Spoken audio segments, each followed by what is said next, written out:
오늘은 2021년 첫 주일입니다. 아마도 지금 이 시간 예배드리는 우리 모든 예배자들에게는 희망과 소망이 가득 담겨 있을 겁니다. 2021년에는 이렇게 되기를 바라고 저렇게 되기를 바라고 여러 가지 희망과 소원들이 마음에 꽉 차 있을 것입니다. 2021년이 다른 어느 해보다 행복하고 평안하고 건강하고 은혜롭기를 바랄 것입니다. 작년 2020년 이 코로나 바이러스로 인해서 너무 힘들었기 때문에 제발 2021년에는 이 코로나 바이러스로부터 해방되고 싶은, 자유롭고 싶은 그런 마음들이 다 있을 것입니다. 특별히 우리 자녀들 마음껏 학업에 임하고, 우리가 직장 생활도 자유롭게 마음껏 하고, 사업도 다시 마음껏 하면서 번창하기를 다들 소망하고 있을 것입니다. 이런 모든 희망과 소망과 기도 제목이 예수 그리스도 안에서 2021년에 꼭 이루어지기를 주님의 이름으로 축복합니다. 아멘. 부모들은 사랑하는 자녀들이 가난하고 힘들게 살아가기를 원하지 않습니다. 자녀들이 불행하게 살기를 원하는 부모는 한 사람도 없을 겁니다. 이것은 우리 하나님 아버지도 마찬가지입니다. 우리 하나님은 당신의 자녀들이 이 땅을 살아갈 때 불행하게 살기를 절대로 원치 않습니다. 이 땅에서 기죽어 살면서 이 눈치 저 눈치 보면서 하나님을 알지 못하는 자들, 마귀 사탄에게 종노릇하는 자들의 눈치를 보면서 살기를 절대로 우리 하나님은 원치 않습니다.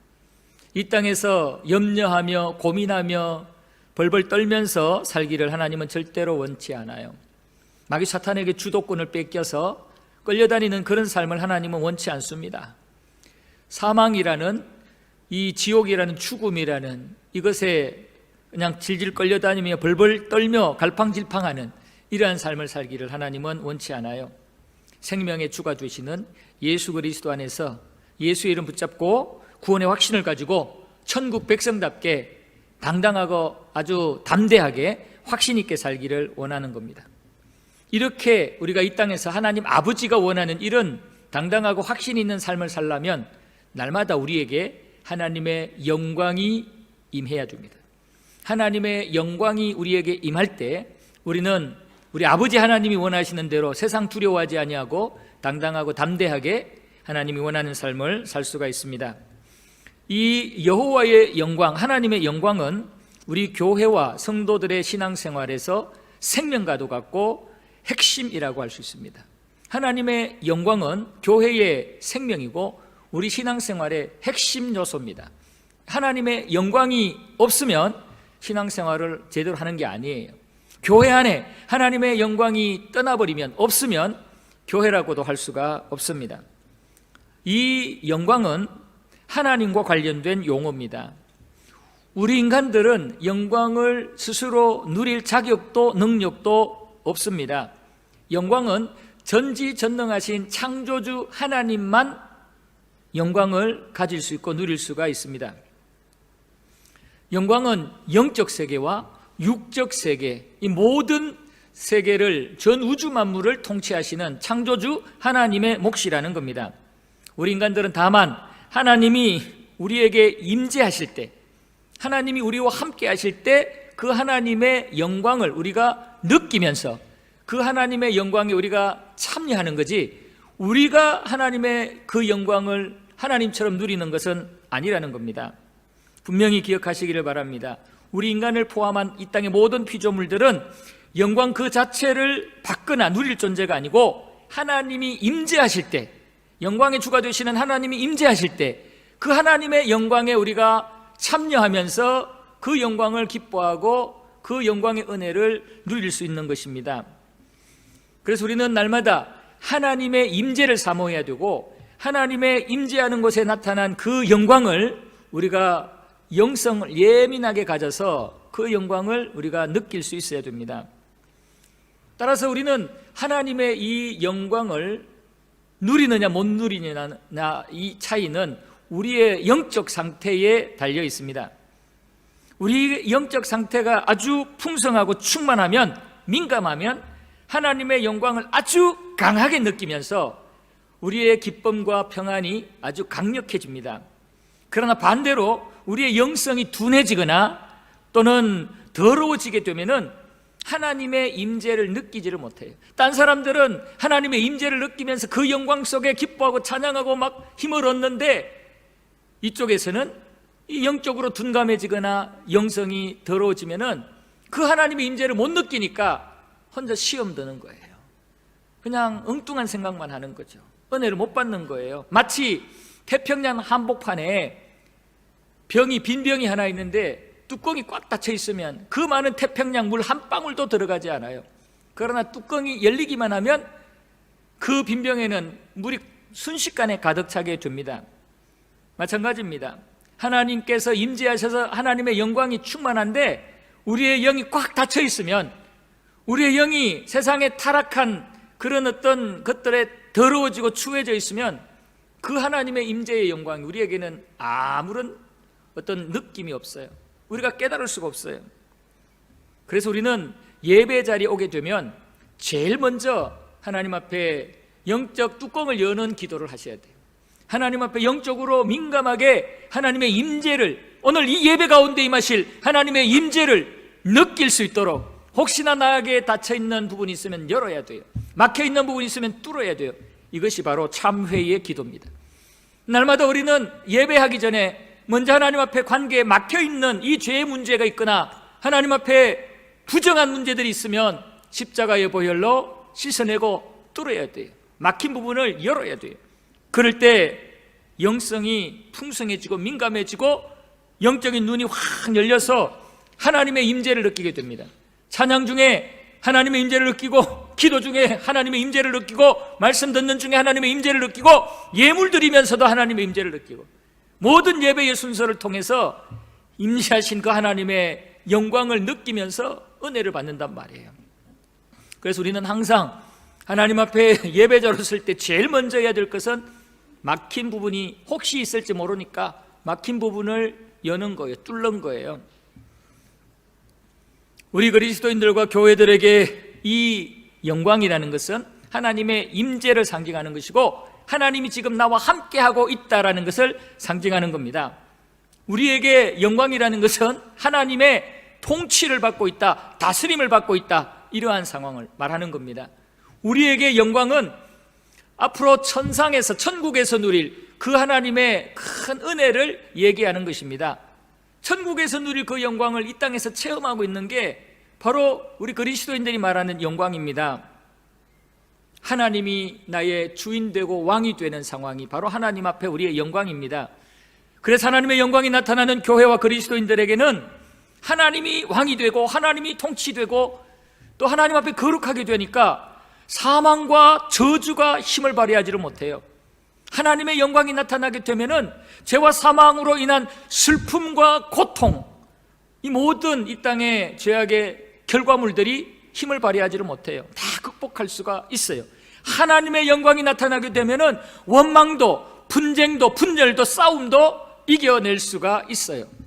하나님의 영광이 나타나고 거기에 우리의 영이 민감하게 반응을 하며 그 영광에 영향을 받게 되면은 타락하고 죄로 인하여 생긴 여러 가지 불합리한 모순적인 모든 부분들이 다 정리가 될 수가 있어요. 천국에 가면 우리 거기는 고통도 없고 눈물도 없고 사망도 없고 어두움도 없잖아요. 천국에는 싸울 일도 없잖아요. 바로 하나님의 임재가 우리에게 임하면 바로 천국과 같은 그런 상황들이 이 땅에서 우리가 누리게 되는 거기 때문에 모든 죄의 쇠사슬로부터, 죄의 결과로부터 우리가 자유함을 얻게 된다는 말씀입니다. 하나님이 임재하시게 되면 특별한 은혜를 입고 특별한 힘을 얻게 되는데요, 이스라엘 백성들이 출애굽 후에 3개월째 되었을 때 시내산 아래에 도착합니다. 그래서 시내산 아래에 이스라엘 백성들은 장막을 치고 있고 모세는 율법을 받기 위해서 시내산으로 올라가게 돼요. 그럴 때에 시내산에서 하나님이 모세와 만나는, 하나님이 임재하는 것을 이 일반 백성들이 시내산 아래에서 보게 됩니다. 그때 하나님이 임재했을 때 그때의 그 모습을 출애굽기 19장 16절에서 이렇게 표현하고 있어요. 셋째 날 아침에 우레와 번개와 빽빽한 구름이 산 위에 있고 나팔 소리가 매우 크게 들리니 진중에 있는 모든 백성이 다 떨더라. 이 이스라엘 백성들이 출애굽하고 난 뒤에 3개월째 되었을 때 모세가 율법을 받기 위해서 시내산에 올라갔을 때 하나님이 임재하셨어요. 그것을 이 백성들이 보고는 그 신묘막측한 영적 분위기에 이들이 하나님의 임재를 느낀 거예요. 시내산에 임한 그 하나님의 임재를 보고 있는 거예요. 그때 이들의 마음이 이건 표현이 안 되는 그런 모습으로 너무나 그냥 압도되어 있는 거예요. 그래서 진중에 있는 모든 백성이 떨었다 그랬습니다.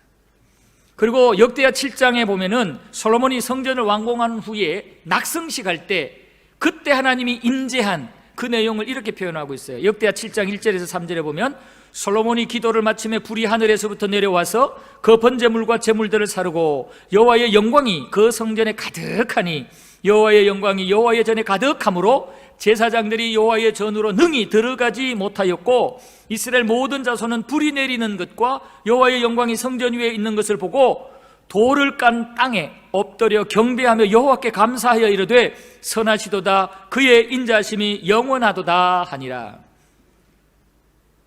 나중에 집에 가서 한번 이 내용들을 좀 묵상하면서 읽어보세요. 하나님이 지금 솔로몬이 성전을 짓고 이제 낙성식을 할 때 하나님이 거기에 임재하셨는데 그 영광이요 인간이 쓸 수 있는 그런 단어 그런 어떤 표현법을 총동원해 가지고 정말 신천지 같은 그런 어떤 세계의 상황들을 이렇게 표현을 한 거예요. 여기 보면 뭐 불이 떨어졌다 그러는데 또 뭐 여러 가지 구름이 빽빽하다고 그러고 뭐 이 모든 상황들은요 하나님의 임재하심으로 나타난 그런 특별한 영적 상황들 그 분위기들을 이렇게 표현한 거예요. 하나님이 임재하시니까 이런 영광이 나타나게 되고 이 영광을 보고 느끼는 자에게는 이 영광으로 말미암는 은혜가 나타나고 이 영광으로 말미암는 승리가 나타나고 치료가 나타나는 거예요. 그래서 우리는 하나님의 영광이 우리 개인의 신앙생활에 또 우리 교회 공동체 예배 가운데 항상 나타나는 그런 교회가 되고 그런 신앙생활을 할 수가 있어야 됩니다. 그 외에도 이사야가 소명을 받을 때 하나님의 영광을 보았고 베드로 같은 경우는 밤새 고기 한 마리 못 잡았다가 주님께서 저 깊은 곳에 가서 그물을 던져라 그럴 때 그냥 주님의 말씀대로 그대로 순종을 했을 때 배 두 곳에 가득하게 고기를 잡으면서 우리 예수님의 신성을 느낍니다. 그럴 때 바로 이 베드로는 예수님에게 팍 엎드려 사는 말이 나는 죄인이로소이다. 나를 떠나소서. 하나님의 임재가 느껴지면요 우리가 죄인됨이 느껴지고 우리의 부족함이 느껴지고 하나님의 그 거룩하심과 위대하심이 느껴지기 때문에 우리는 스스로 선줄로 생각할 수가 없어요. 성경에 보면 이러한 하나님의 임재하는 모습들이 곳곳에 수없이 많아요. 오늘날 저와 여러분들에게도 하나님의 임재의 경험이 있어야 돼요. 하나님의 임재로 말미암는 그 영광의 경험이 우리에게 있어야 우리의 신앙생활에 힘이 생겨요. 이 하나님의 영광이 2021년 우리 연합교회와 우리 모든 성도들에게 갑절로 나타나게 되기를 축복합니다. 그러면 이 하나님의 영광은 어떤 때 나타나느냐? 하나님의 말씀에 순종할 때 나타납니다. 오늘 본문의 말씀은 학개 선지자에게 하나님이 4번의 메시지를 주는데 두 번째 주신 메시지가 오늘 본문의 말씀이에요. 총독 스룹바벨과 대제사장 여호수아와 모든 백성들에게 주시는 내용인데요, 우리가 지난 한 주간 동안 송구영신 새벽기도회 하고 또 금요기도회 하면서 계속 이 말씀을 묵상을 했는데요, 그래서 학개서의 배경이나 그 목적들을 여러분들은 잘 알고 있을 겁니다. 이스라엘 백성들이 하나님의 말씀에 불순종해서 하나님께서 이스라엘 백성들을 바벨론에게 공격받게 해서 망하게 만들어요. 그래서 다 포로로 잡혀가게 하는데, 하나님이 이렇게 포로로 잡혀가게 한 이유는 정말 이들을 망하게 하기 위해서가 아니라 회개시켜서 다시 순종하게 만들게 하기 위해서, 그래서 임시적으로 나라를 망하게 하고 포로로 잡혀가게 한 거예요. 그래서 70년이 지나면, 포로로 잡혀간 지 70년이 지나면 하나님이 다시 이들을 컴백시켜서 다시 예루살렘의 성전도 재건하고 예루살렘의 영화를 다시 주시려고 하나님은 계획을 세우셨어요. 그래서 70년이 차면서 하나님이 1차 귀환자들을 예루살렘으로 보냅니다. 약 5만 명 보냈다고 그랬죠. 이 5만여 명이 예루살렘으로 왔어요. 이들의 사명은 성전 재건하는 거예요. 그래서 성전 재건을 시작을 했는데 사마리아 사람들의 방해로 인해서 성전 재건 시작하자마자 바로 스톱이 되어버렸어요. 그래서 16년 동안 성전 재건이 스톱되니까 성전 지으려고 했던 그 자리에는 황폐가 되고 잡초들이 우거지고 아주 보기가 안 좋았어요. 이들은 성전 재건은 스톱하고 자기들의 집을 아주 멋지게 화려하게 잘 지었습니다. 그러나 이것을 하나님은 기뻐하지 않으셨어요. 하나님께서는 이것을 기뻐하지 않으셔서 학개 선지자를 세워서 학개 선지자에게 저들이 지금 성전 재건을 중단하는 것이 하나님 앞에 불순종하는 것이고 하나님 앞에 보시기에 합당하지 않은 것임을 전달합니다. 그래서 학개 선지자가 1차로 받은 말씀은 바로 이 이스라엘 백성들에게, 이 지도자들에게 하나님의 이 마음을 전달하는 거였어요. 야, 너희들 소위를 한번 살펴봐라. 지금까지 포로에서 귀환한 뒤에 너희들의 모습을, 행적을 한번 살펴봐라. 너희들이 성전 짓다가 조금 힘드니까 그냥 스톱시키고 이렇게 16년째 방치하고 너희들의 집은 완벽한 집으로 아로색에서 아주 멋지게 화려하게 잘 지었지. 그것이 과연 합당한지 한번 돌아봐라. 이것이 첫 번째 메시지였어요. 이 첫 번째 메시지를 듣고 이 이스라엘 백성들은, 포로로 있다가 귀환한 자들은 바로 3주 만에 공사를 재개하는 순종을 합니다. 첫 번째 메시지를 듣고 공사 중단하는 것이 하나님이 기뻐하는 것이 아니고 하나님께 불순종하는 것이고 합당하지 않다는 메시지를 듣고는 3주 만에 이들이 빨리 우리 준비하자. 이거 지금 하나님 앞에 우리가 성전 지어야 되는데 우리 지금 뭐 하는 짓이냐? 정신이 번쩍 들어가지고 3주 만에 다시 성전을 공사를 시작해요. 첫 번째 메시지를 받고 3주 만에 공사를 시작을 할 때 하나님이 너무나 기쁜 거예요. 순종하는 이들이 너무나 기쁜 거예요. 너무 보기 좋은 거예요. 그래서 두 번째 메시지를 주시는 거예요. 순종하는 이들에게 두 번째 메시지, 오늘 본문의 메시지를 주신 거예요. 이 두 번째 메시지는 이 공사를 재개하고 순종한 자들에게 위로하고 격려하는 메시지예요. 포로 귀한 자들은 처음에 조국에 돌아와가지고 여호와의 성전을 재건한다고 생각할 때 대단히 흥분되고 기뻤어요. 그러다가 사마리아 사람들 방해해가지고 16년 동안 중단됐어요.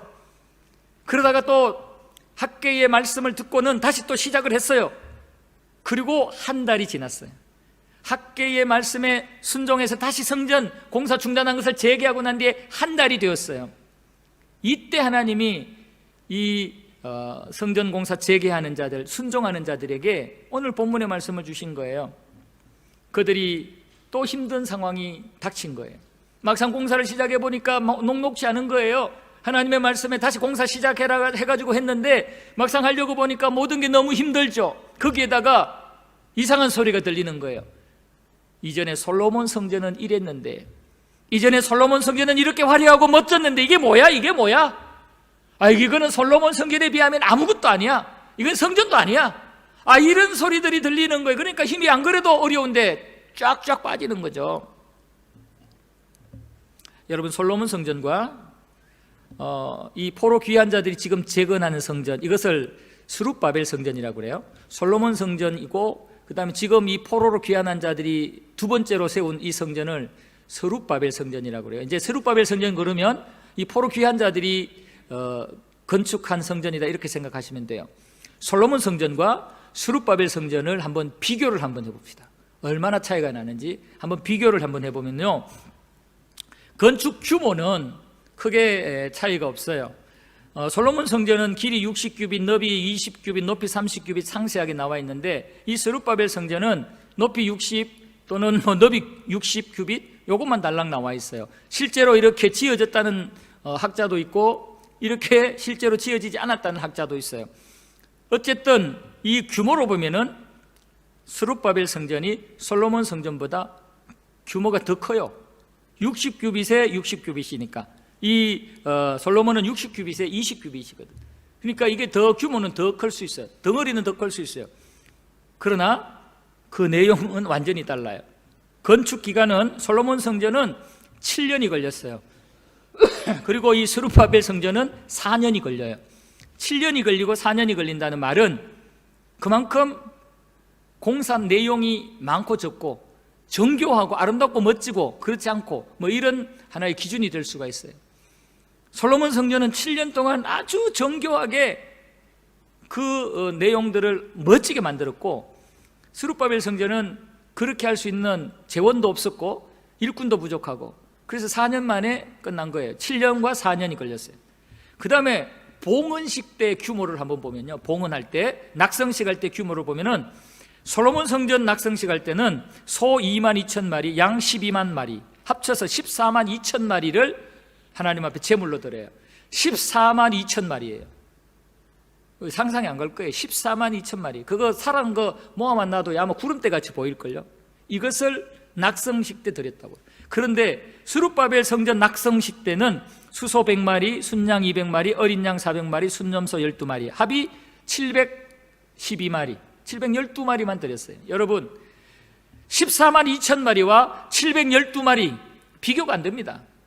낙성식의 규모가 그 성전의 의미와 그 성전의 어떤 규모를 좀 대변할 수 있는 거 아니겠어요? 솔로몬 성전은 그만큼 14만 2천 마리의 제물을 드리며 멋지게 지었고 낙성식을 해요. 그러나 스룹바벨은 성전은 712마리 정도밖에 안 돼요. 거기다가 공사 인력을 한번 보세요. 솔로몬 성전에 투입된 공사 인력은 이스라엘 역군 3만 명, 짐꾼 7만 명, 석공 8만 명, 감독자 3,300명, 합계 18만 3,300명. 솔로몬 성전 짓는데 여기 투입된 인력이 18만 3,300명이에요. 그러나 스룹바벨 성전은 구체적으로 성경 찾아보면 숫자는 안 나와요. 그러나 귀환 자들이 500명 정도, 5만 명 정도 귀환을 했다 그랬잖아요. 그러니까 5만 명, 귀환한 자 5만 명에다가 기존에 예루살렘에 있는 거민들 또 일부 참석할 수 있겠죠. 어쨌든 18만 3,300명과 비교가 될 수 없는 규모로 스룹바벨의 공사 인력이 투입됐다는 거예요.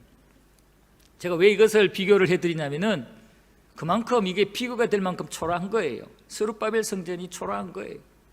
이 솔로몬 성전은요, 안에 금으로 도금을 하고 금과 은을요 얼마나 막 그냥 흔하게 마음껏 썼는지 몰라요. 다윗으로부터 시작해서 이미 예비된 그 성전 자재들을 가지고 이렇게 7년 동안에 18만 3,300명의 인력을 투입시켜서 멋지게 만들었는데, 이 스룹바벨 성전은 거기에 비하면 정말 너무나 비참합니다. 초라합니다. 이러한 차이를 알고 있는 나이 많은 사람들이 있어요. 70세 이상 된 분들 중에는 이 솔로몬 성전을 본 사람들이 있을 거 아니에요. 솔로몬 성전의 규모를 본 사람들은 이 스룹바벨 성전을 보면 이거는 너무하다 싶을 거예요. 그죠? 그래서 에스라 3장 12절 말씀에 보면요, 이런 말씀이 있어요. 제사장들과 레위 사람들과 나이 많은 족장들은 첫 성전을 보았으므로, 바로 솔로몬 성전을 보았다는 얘기예요. 이제 이 성전의 기초가 놓임을 보고, 스룹바벨 성전의 기초가 놓임을 보고 대성통곡하였다 그랬어요. 대성통곡하였다. 솔로몬 성전을 본 자들은 지금 스룹바벨 성전의 그 틀을 보고는, 기초가 놓이는 틀을 보고는 너무 비교가 되니까 대성통곡을 했다고 그랬어요. 그만큼 비교가 된다는 말씀이에요. 자, 이런 상황이 되니까 하나님의 말씀에 순종해서 다시 16년 동안 중단됐던 성전 재건을 하고 있는 이 사람들 마음이 아파요. 마음이 힘들어요. 힘이 쫙 빠져요. 그럴 때 우리 하나님께서 학개를 통해서 두 번째 메시지를 주면서 위로하고 있는 겁니다. 너희들 보기에 이 지금 현재 성전이 이전 솔로몬 성전과 비교할 때 너무 초라하게 보이지? 그래서 힘 빠지지? 하고 싶은 마음 안 생기지? 그러면서 우리 하나님께서 학개를 통해서 이들을 위로하기 시작하는데요, 아무리 초라해도 내가 인정을 해줄게. 아무리 초라해도 내가 이 성전에 함께 할게. 내가 너희들을 떠나지 아니하고 내 영이 너희들과 함께하고 이 성전을 떠나지 않게 해줄게. 내가 애굽에서 나올 때 너희들에게 약속한, 내가 떠나지 아니하고 너희 하나님이 되어주겠다고 한 그 약속 그대로 지켜줄게. 성전 초라하다고 기죽지 마. 성전 초라하다고 기죽지 마. 아무리 화려해도 내가 함께하지 않으면 그것은 의미가 없는 거야. 아무리 초라해도 내가 함께하면 그것이 바로 거룩한 처소가 되고 그곳에 하나님의 영광이 나타나게 되어서 너희들에게는 큰 은혜가 되는 거야. 그러니까 너희들 비록 솔로몬 성전과 비교할 때 초라하게 보이더라도 절대로 낭망하지 말라고 말씀을 하고 있습니다. 이것은 이 포로로 귀환한 자들이 16년 동안 성전 재건을 스톱했다가 하나님의 말씀을 듣고 회개하고 순종했기 때문에 하나님께서 이들을 위로해 주시는 거예요. 만약에 이들이 계속해서 하나님의 말씀에 순종하지 않고 성전 재건 그냥 방치해버리고 성전 그 자리가 폐허더미가 되고 황무지가 되도록 그냥 나몰라라 해두었다면 하나님 이런 위로 주셨겠어요? 내가 너희 하나님이 되고 내가 너희와 함께 할 것이고 나의 영이 너희 위에 항상 머물러 있을 것이고 이 엄청난 은혜의 축복의 메시지를 주셨겠어요? 아니에요. 하나님이 지금 이 은혜의 메시지를 주시며 위로하고 격려하시는 이유는 이들이 순종했기 때문이에요. 순종했기 때문에 하나님의 영광이 나타나게 될 것이고 내가 너희를 떠나지 않게 될 것이고 나의 영이 너희들한테 항상 머물러 있을 것이라고 말씀을 한 겁니다. 여러분, 순종하는 자에게 하나님의 영광은 나타나요. 순종하는 자에게 하나님은 위로하시고 격려하시고 또 새 힘을 불어넣어 주셔요. 우리는 순종하는 자가 되어야 돼요. 2021년 하나님의 영광이 우리 가운데 있느냐 없느냐, 하나님의 영광이 강력하게 나타나느냐 그렇지 않느냐, 이것은 우리가 얼마나 하나님 앞에 순종하느냐, 이거의 차이예요. 좀 이전과 비해서 인간적인 조건이 좀 부족하고 왜소해도 그거는 문제가 되는 게 아니에요. 솔로몬 성전처럼 안 돼도 돼요. 스룹바벨 성전처럼 돼도 돼요. 초라해져도 돼요. 중요한 것은 우리가 순종하느냐, 하나님의 계획과 뜻에 순종하며 살아가느냐, 이것이 중요한 거예요. 하나님 앞에 순종하며 살아가면, 하나님의 말씀에 순종하며 살아가면 비록 스룹바벨 같은 초라한 모습의 우리의 삶이라도 하나님은 임재하셔요. 그리고 하나님의 영광을 목도하게 하시고 체험하게 하신단 말씀입니다. 2021년 새해에 우리 연합교회 순종하는 교회가 되기를 축복합니다. 우리 모든 성도 여러분 순종하는 주의 종들이, 백성들이 되기를 축복합니다. 그러면 하나님이 이렇게 위로하신다고요. 그리고 하나님의 영광은 이렇게 순종하는 자들에게 하나님이 위로해 주심으로 그들이 그 하나님을 믿고 용기를 내어서 담대하게 믿음의 길을 나타나는 자에게 나타납니다. 16년 동안 방치되었던 성전 재건 공사가 다시 시작됩니다. 그러다가 한 달여 만에 다시 위기가 왔습니다. 이스라엘 백성들은 솔로몬 성전 생각할 때 힘이 쫙쫙 빠졌어요. 인간적인 생각을 하니까 빠졌어요. 만약 이런 상황에서 포기하고 중단했다면 용기를 내고 담대하게 그래도 해야지 하는 이런 마음들을 갖지 못하고 그냥 낙심이 돼가지고 포기했다면 하나님의 은혜와 영광을 누리지를 못했을 겁니다. 그러나 이들은 하나님께서 위로하시는 이 위로의 메시지를 듣고 다시 일어나서 성전 재건을 합니다. 흔들렸지만 용기를 내서 담대한 마음으로 하나님이 우리와 함께 하시고 하나님의 영이 우리 안에 머물러 계시고 하나님께서 우리와 약속한 것을 지켜주신다니까 그 말씀 붙잡고 초라하지만 성전을 계속 하나님의 말씀에 순종하며 공사를 합니다. 그래서 4년 만에 완공합니다. 4년 만에 공사를 완공해요. 그럴 때 하나님의 은혜와 영광이 이들에게 나타납니다. 하나님께서 이들에게 위로하시고 격려하시는 이 메시지를 이들이 듣고는 강하고 담대하게 그 움츠렸던 마음, 속상했던 마음, 대성통곡했던 마음들을 추스리고 다시 용기를 내서 믿음의 길을 달려간 것입니다. 여러분, 2021년 분명히 또 다른 많은 문제들이 나타날 겁니다. 그럴 때마다 우리는 낙심해버리고 주저앉아버리고 그냥 용기를 잃어버리면, 믿음을 잃어버리면 하나님의 영광을 우리가 누릴 수가 없어요. 그러나 우리 일어서야 됩니다. 누가 뭐라고 해도 십자가의 주님 바라보면서 용기를 내고 담대하게 믿음의 길을 달려가야 됩니다. 오늘 이 이스라엘 백성들에게 주신 3가지의 위로의 메시지를 우리가 받고 2021년에 우리도 어떤 어려운 상황이 있어도 이겨내고 견뎌내는 자가 되기를 바랍니다. 첫 번째, 하나님이 지쳐있는 공사 재개를 한 지 한 달 만에 지쳐있는 이들, 위기를 만난 이들에게 무엇으로 위로했냐? 첫 번째는 내가 너희와 함께 하겠다. 항상 함께 하겠다는 이 메시지로 이들을 위로합니다. 4절 끝에 보면 내가 너희와 함께 하노라. 내가 너희와 함께 하노라. 아무리 초가 삼간이라도 하나님이 함께 하시면 그곳이 천국이라. 우리 그런 찬양도 하고 그런 고백도 많이 하잖아요. 아무리 힘든 상황이라도 내 주 예수 모신 곳이 그 어디나 천국일세. 정말 이런 신앙을 가지고 있으면 담대할 수 있어요. 이런 신앙을 가지고 있으면 가난도 겁 안 나요. 이런 신앙을 가지고 있으면 이 땅에 많은 사람들의 여러 가지 회방과 공격도 겁 안 나요. 두렵지 않아요. 왜? 하나님이 함께 하시면 되니까. 하나님이 나에게 일용할 양식 주실 것이고, 하나님이 나에게 인도자 보호자가 되어 주실 것이고, 그 하나님을 믿으니까, 하나님이 함께 하심을 믿으니까, 항상 함께 하심을 믿으니까 두려움도 이기고 힘들고 어려운 환경도 이길 수가 있는 겁니다. 우리 인간들은 부족함 투성이에요. 사실은 실수 투성이에요. 우리가 아무리 부족하지 않으려고 해도 부족해요. 아무리 실수하지 않으려고 해도 또 실수해요. 그런데 문제는 이렇게 부족하고 실수가 많음에도 하나님이 우리를 함께 하시면서 지켜주시고 인도해 주신다는 거예요. 우리가 부족해도 하나님이 함께 하시면 문제 없어요. 우리가 실수해도 하나님이 함께 하시면 언제든지 그 실수를 만회하게 하셔요. 우리가 아이들이 뭐 사고를 치거나 아이들이 문제를 일으키면 부모들이 해결해 주잖아요. 그래서 아이들은 부모님만 있으면 만사 오케이예요. 부모님 다 해결해 주니까. 좋은 부모는 아이들이 열심으로 살다가 어떤 문제가 생기거나 사고를 일으키면 뒷수습 잘해주는 부모가 좋은 부모 아니에요? 이게 보호자의 역할이잖아요. 우리 하나님은 좋으신 부모예요. 우리 하나님은 우리의 완벽하신 보호자예요. 우리 하나님은 우리와 함께 하시면서 우리를 떠나지 아니하시고, 우리가 위험한 곳에 가도 때로는 많은 악한 것들에게 회방과 공격을 받아도 하나님은 우리와 함께 하시면서 지켜주시고 보호해 주신다는 말씀이에요.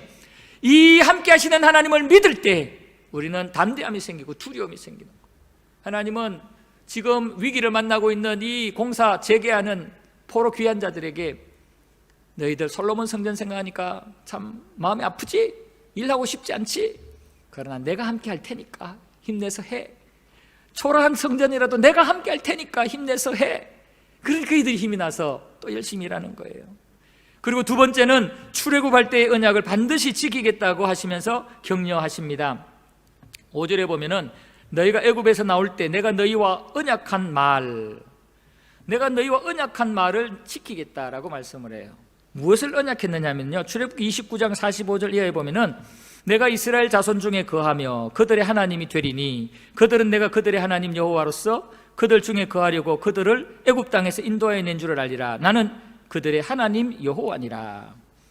그러니까 하나님이 출애굽할 때 이스라엘 백성들에게 뭐라고 했냐면은 나는 너희들 중에 항상 함께하는 너희의 하나님이 되어줄게. 너희의 하나님이 되어줄게. 이 말은요, 내가 너희 책임져 줄게. 너희는 내 것이야. 그러니까 하나님과 이게 떨어질 수 없는 그런 관계를 하나님이 이렇게 약속을 한 거거든요. 하나님의 약속은 한번 하시면 변함이 없어요. 신실하신 하나님이기 때문에 취소하거나 그냥 바꾸시는 그런 하나님이 아니에요. 하나님이 지금 이스라엘 백성들에게 야, 너희들 솔로몬 성전에 비해서 너무 초라한 성전 짓느라고 기죽지 마. 내가 너희들에게 출애굽할 때 했던 그 약속, 너희 하나님이 되어주겠다는 그 약속 지금도 유효해. 여전히 유효해. 나는 너희 하나님이야. 초라한 성전 지어도 그곳에서 예배를 드려도 나는 너희 하나님이야. 너희 하나님이야. 여러분, 정말 여호와 하나님을 향한 믿음이 있는 자에게 이 말씀이 선포되면, 이 말씀이 오면 얼마나 힘이 되는지 몰라요. 최고의 힘이 되는 겁니다. 이스라엘 백성들이 이 말씀 듣고 힘이 나서 다시 시작한 겁니다. 그 다음에 또 하나는 하나님의 영이 계속해서 너희에게 머물러 있을 거라는 약속입니다. 5절 중간에 나의 영이 계속하여 너희 가운데 머물러 있나니 너희는 두려워하지 말아라. 나의 영이 너희 가운데 계속 머물러 있나니 너희는 두려워하지 말아라. 성령께서 함께 하시면서 우리에게 필요한 부분, 우리가 말할 수 없는 그런 어떤 고통 속에 있을 때 성령께서 우리를 위해서 하나님 앞에 기도해 주시고 우리에게 보호해 주시고 은혜를 베풀어 주시니, 성령이 우리와 함께 하시면 우리에게는 천군 만마 이 땅의 그 어떤 것과도 비교할 수 없는 그런 큰 백을 얻는 것입니다. 성령이 우리에게 임하면 지혜도 생기죠. 성령이 우리에게 임하면 마귀 사탄과의 영적 싸움에서 이길 수 있는 영권도 생기지요. 성령이 우리에게 임하면 성령의 아름다운 열매들을 막 주릉주릉 맺으며 살지요. 성령이 우리에게 임하고 우리가 성령에 완전히 장악되면은 우리의 이 땅의 삶은 이전에 성령 충만하기 전의 삶과 완전히 달라지게 되는 거죠. 지금 하나님께서는 이 이스라엘 백성들에게 나의 신이, 나의 영이 너희와 항상 함께하면 너희 위에 머물러 있겠다, 너희와 항상 함께하면 너희를 지켜주겠다, 이렇게 말씀을 하는 겁니다. 인간적으로 볼 때 아무리 초라하게 보여도 하나님이 인정하고 하나님의 영이 머물면 되는 거 아니에요? 아무리 우리가 이 땅에서 사람들에게 손가락질 받아도 하나님이 너는 나의 백성이야, 너는 나의 자녀야, 너는 나의 일꾼이야 하면서 인정해 주시고 성령께서 우리와 함께하고 머물러 계시면 되는 거 아니에요? 이스라엘 백성들은 이 세 가지로 인해서 힘을 내서 비록 솔로몬 성전에 비하면 택도 안 되는 너무나 초라한 성전이지만 우리 하나님이 인정해 주시니까, 하나님이 함께 하신다니까, 하나님의 약속이 여전하다니까, 성령께서 항상 이 성전에 머물러 계신다고 하니까 힘내서 성전 재건에 임한 것입니다.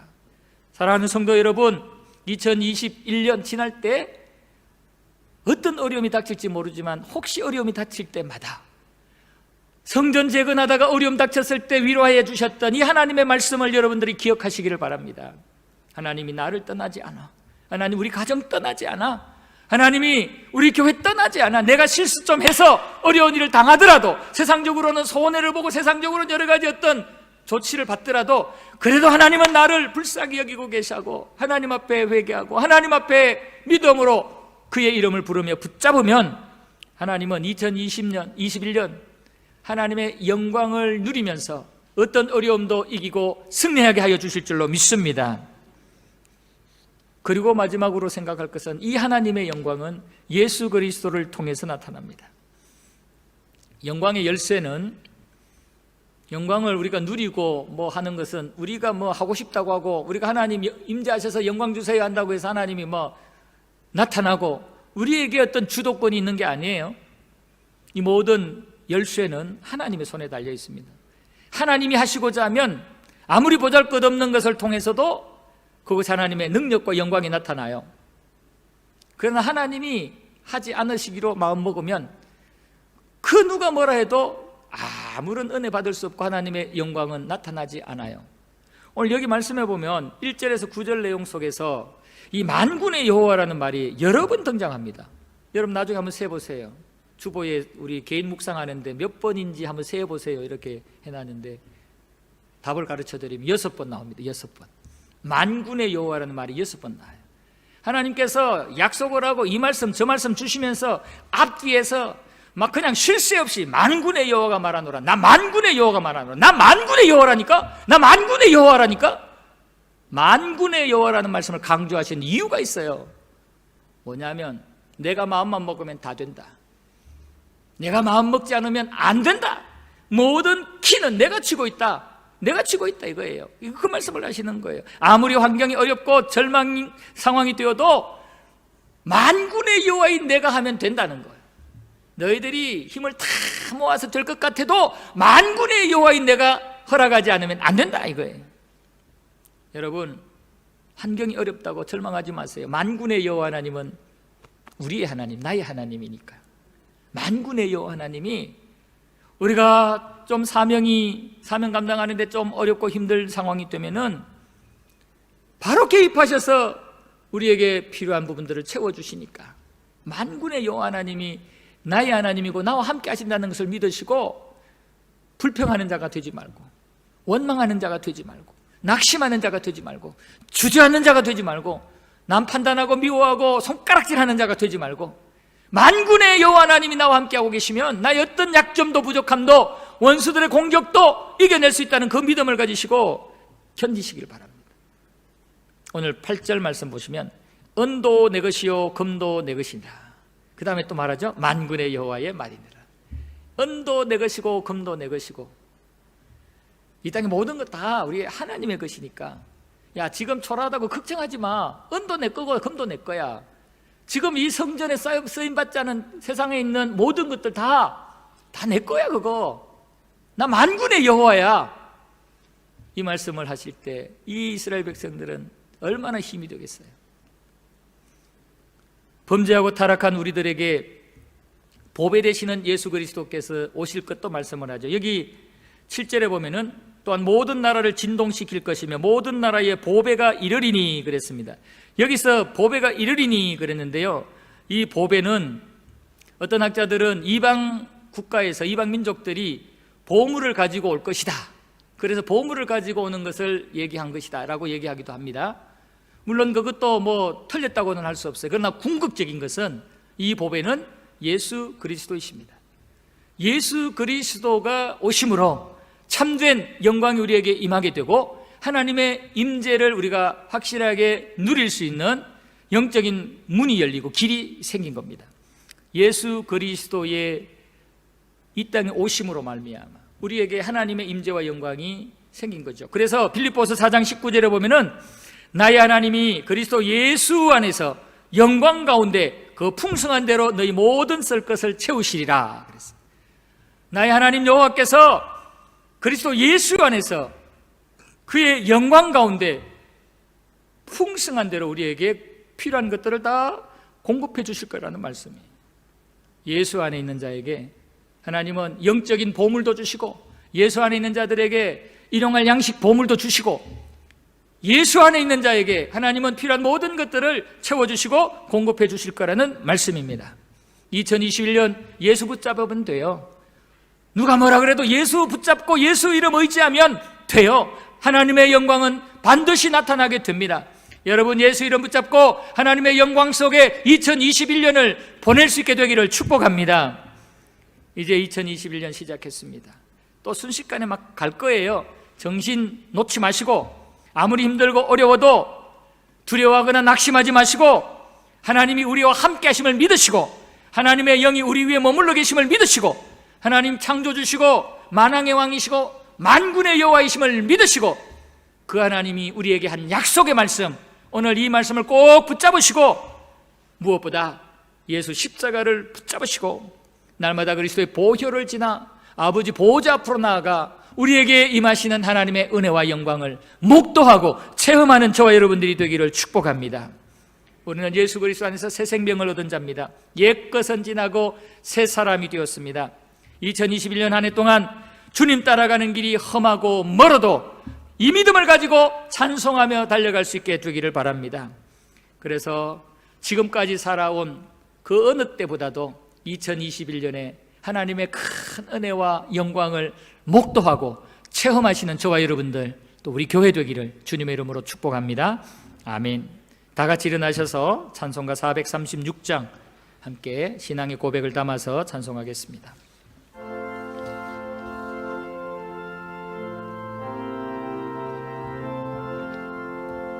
나 이제 주님의 새 생명 얻은 몸, 옛것은 지나고 새 사람이로다.